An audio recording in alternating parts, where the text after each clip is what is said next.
I think there's a practical reason for a lot of this. We've talked about Thucydides' trap on the show quite a bit. Are you familiar with the concept? I'm not. No, explain it. Whenever a rising economic power is on the verge of supplanting the dominant power, war breaks out. Okay. I say whenever, but it's a tendency towards. So historians often say the last 16 examples of an economic power supplanting the greater, 12 instances were led to war. So the idea is, why is it that, I don't know, Joe Biden is doing these deals and flying to China and working these deals with China? China is expected to overtake the United States very soon. Yeah. It was delayed because of COVID. Interesting about that. It was delayed because of COVID. And you mean the overtake? The overtake. China, I'm sorry, actually, it might have been sped up by COVID. I thought it would have been sped up because China continued to grow right, in the U.S. I think it was sped up by it. But think about what this means. The U.S. is eroding from within. You've got the January 6th committee, for instance, actively trying. So Eric Swalwell was asked about this. He was asked about, isn't what he's doing causing more division? And he said something that was like just inane, like, well, we have to do it or something like that. So yeah, when they lie and escalate, Jussie Smollett, Russiagate, Ukrainegate, all of that stuff, just lie. They are inflaming tensions. When they go after kids and divert them, or should I say subvert their development, and then cause identity crises, give them drugs, destroying the next generation is going to cripple the United States. And I have to wonder, I'm not saying it's intentional, but it is fortuitous for those who fear Thucydides' trap, because the U.S. is falling as fast as China is rising. China may actually take over the global economy without the U.S. ever having an opportunity to engage in war. So if you think about the Council on Foreign Relations, I think it was, they have on their website the liberal world order and why it was created. Anybody who's arguing for the creation of a new world order in the wake of the liberal world order, and I don't mean the New World Order conspiracy, I mean the literal term, a world order and a new version of it, it would be beneficial to avoid a third world war with China. How would you do that? Destroying the economy of the United States and the upcoming generation to make sure that they can't ever actually engage in conflict. There's a story I saw recently where there was like a destroyer that had like 3 captains rotate in and out so quickly because they were being fired and demoted. The U.S. military can't recruit at all anymore. So where is this coming from? No idea. But I will. Is this internal? Is this external manipulation? Both maybe. That's the thing I find so weird. It's like this social and cultural domestic harikiri, right? Like it's so odd to me. I mean, the UK is doing the same things. Many Western countries are. I think the US is kind of sadly leading the charge in this and exporting a lot of bad ideas. But there's really a lot of people have noticed that in the past, I want to say 7 to 8 years in particular, a lot of this the inversion has really, really accelerated. And so much of the stuff that we talk about and so many of these issues are things that it would literally as recently as a decade ago, it would have seemed completely absurd for them to even be debates or conversations. And there's something really, really weird going on. I do want to point out, just a quick shout out to Joe Spinella on the Super Chat, who mentioned, surely you haven't seen the tanks protecting Chinese banks because China's economy is like imploding. True point. Fair point. I'm not saying that China is coming out unscathed. It may be a global economic collapse. The whole system is just imploding for whatever reason. You saw with the Trans-Pacific Partnership in 2010, that was the first warning sign for me. Barack Obama signed on, and there's this thing called the Investor-State Dispute Settlement Clause in the Trans-Pacific Partnership deal that would have given Malaysian oil corporations the power to sue the United States government, and the taxpayers would have to pay the bill if they thought that Americans were discriminating against their oil companies and didn't want to buy their oil. Then they could sue us. And it was giving corporations insane power over American citizens. And Obama was on it. He either didn't know or he didn't care. And Trump shut it down. Trump shut it down like the right third away. day he was in office or the second day he was in office. But that they were trying to do that is very overtly transferring power from the citizen American democracy, republicanism, to corporatism. Yeah, dude, look at the last 2.5 years. Like, seriously? I mean, how have all these countries in a very coordinated fashion? I mean, it's one thing if one country goes nuts, but it's literally been UK, Canada, every country in Western Europe, pretty much, except Sweden, USA, New Zealand. What was it? World War One. You had the three countries. They were cousins with each other. It was like France. Who was it? Germany and who else or something like that? Germany, Austria. I don't know. I don't remember. But it was like these three leaders who go to war with each other were cousins. It's like they're all related to each other. That's just that. I'm not surprised by any of that. Powerful. Yeah. I think we were witnessing a controlled demolition, man. You think they're intentionally destroying the economy and? Dude, everything that people are freaking out with right now with the economy, supply chains, inflation. I'm not saying you're wrong. It was all completely predictable and predicted by myself and other so-called conspiracy theorists. Like when all of this stuff started, it was very predictable and very obvious. I got evidence for you. Okay. So we'll call it circumstantial evidence and we'll call it logic. Okay. So Ukraine-Russia war, right? Mm-hmm. Invasion of Ukraine. Fertilizer from Russia not getting exported. U.S. is in trouble. Mm-hmm. Ukraine and Russia are exporting enough wheat. They can't produce any. There's a war going on. They can't produce as much. Global famine. You've heard them talk about it. Yes. Yeah, okay. Then why in Europe are they telling farmers in Ireland and the Netherlands to stop farming? And the UK. And the UK. Why are they telling these farmers in these countries, stop farming right now? Controlled demolition. But hold on. The same people who are telling us that there is going to be a global famine are also telling their farmers to stop farming. Mm-hmm.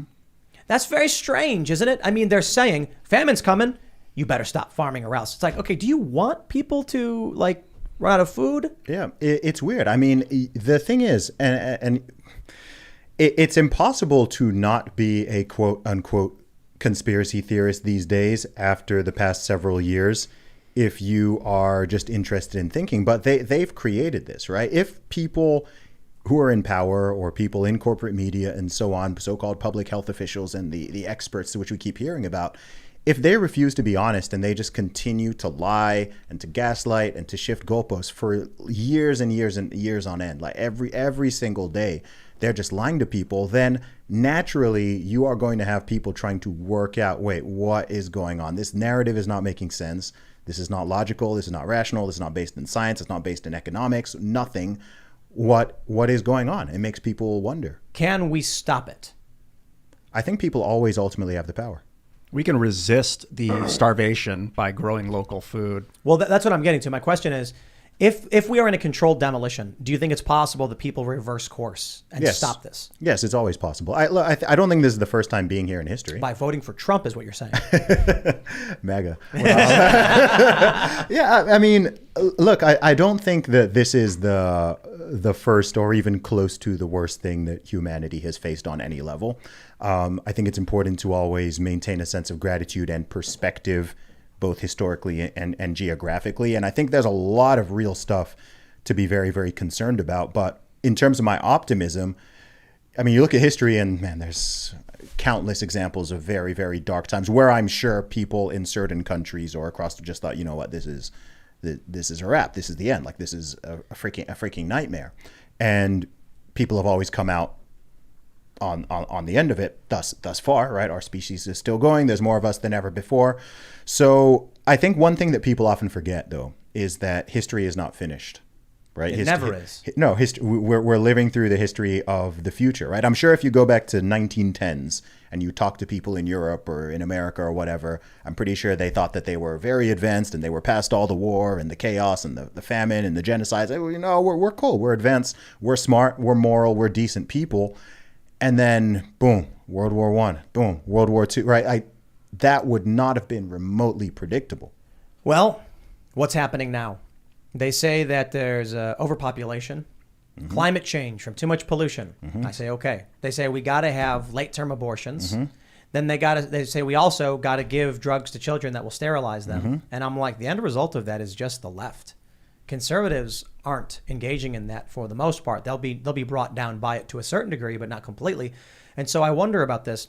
The end result, the strong survive.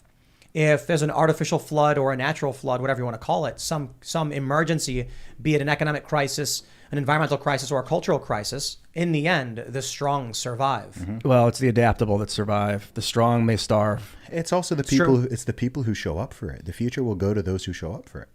So if I'm sitting here saying to everybody who's watching this show, and you are as well, like, hey, it feels like there's a collapse happening and it may be on purpose. The best case, the best evidence, in my opinion, is that they're claiming a global famine is coming while telling farmers to stop farming. That's indicative of they're intentionally trying to starve people. It reminds me of so my point is, if you hear that, you had 2 years advance notice watching my show, if you haven't for that long, to, I don't know, move out of the cities, get a small piece of land where you can grow enough food for your family, or to buy emergency food and start preparing for what may be coming. But I'll stress it again. When the powers that be scream in your face for 2 years a food shortage is coming, then you actively see them shooting. A cop shot a live bullet at farmers because they want them to stop farming. It's like, okay. Was that in the Netherlands? In the Netherlands. Yeah. Like, they're willing to kill these farmers to shut down their protest. Yo, they're telling you they are not going to let you have food. Maybe you should plan for that. It may be like a misdirected intention. Like, I'm keep thinking about Mao's Great Leap Forward in the communist Chinese revolution of what was the 1960s. And he moved all these farmers off the farms and then gave like all these people from the cities, he moved them out to the farms. Like, now you're in the farm, but they didn't know how to farm. So a bunch of people starved. Maybe it was intentional. I don't know. Stalin did the same. Yeah, you starve the resistance and then you have less resistance. So if they think there's an overpopulation issue and they want a slower growth of population, what would be a good way to do that? Dude, not a slower growth. They want a depletion of it. Well, and the people who are imposing this so-called controlled demolition are certainly going to survive the famine, civil unrest, whatever happens. And then the so-called like strong of, you know, the MAGA people watching this show who do what the things that you just listed are also going to survive it. Then what happens? MAGA people are the future. Is that it? I don't think anyone's overtly said they want less people. Yes. People keep saying they want to slow the growth. Of course they wouldn't rate. overtly That's not say true. that. Bill Gates wrote an article about it saying say that there is way too many poor people being born in Africa, and that's what we got to stop. There's a lot we of gotta slow down there's the a birth. lot of But- antinatalism, and it's not new. Antinatalism has been running for decades. But to your point, if we're talking, your point about the strong surviving, when there's no food, it's the people in cities who suffer. The people who live out in the countryside, like, yo, you drive up the mountain, everyone has chickens. Like, to them, it's, and people who are listening to this who live in the country know exactly what this is better than I do because they've been doing it their whole lives. It's like you wake up in the morning and get eggs from the chicken. It's no big deal. Growing up in the city, you go to the supermarket to get your bleached eggs. Now, if there's a food shortage, the people who have their own chickens don't got to worry about it. Y'all, you're going to be eating cockroaches and bugs and crickets. I got like 30, 40 chickens out there. Oh, you'll be eating Oh, crickets too. they're pushing the insects hard. They are. They've been pushing that one for nothing wrong years. with it. The chickens are going to eat the crickets, and I'm going to eat the chickens. That's the way to go. But chickens smell and they pollute the environment, so not everyone can have them, unfortunately. No, chickens, when they poop, we don't do it properly because we are still living in this luxury. What you do is, Thomas Massey, man, that guy's a genius. He has something called the Klux capacitor. It's a solar capacitor that charges up and then releases a charge, pulling a chicken coop about an inch. So all day, the chicken's coop moves and the chickens poop in the grass. And he said, the trail of grass behind the chicken coop is lush and fertile. Oh, wow. Because the chickens are actively eating the bugs in the grass and then fertilizing the soil. So it's a perfect cycle. Brilliant. Wow. What you do in the chickens poop, we've got these big mounds because we did construction.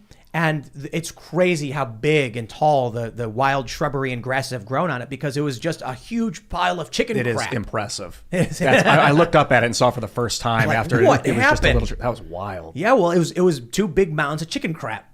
And it's like, I think what happens is the nitrogen escaped from it and then it's fertile and then the plants just go nuts. I'm with you, Zuby. I think all you guys actually kind of been touching on this, that if they want a slower population growth or less people, one of the two, and they want less carbon in the atmosphere, that they want, we're running out of food, but they want the farmers to stop farming. It feels like they want to starve a segment of the population to propel, and these people that want it must be insulated from that in some way. I think it's because they know that not the entire globe can enjoy the first world luxuries that a lot of us enjoy.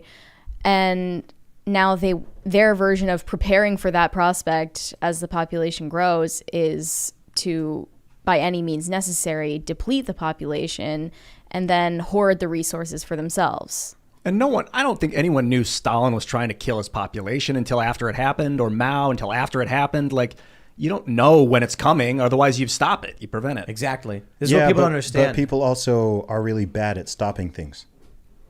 They're good at running The and river hiding. flows in one direction. People are really, again, I hate to keep referring back to the past 2.5 years we've just lived through, but I can't think of a more blatant and in-your-face example of people not stopping things when there's a clear and simple opportunity. Because tribalism, I think people have a natural tendency towards resistance. We have sports because they want to fight against something. I think it's also just fear.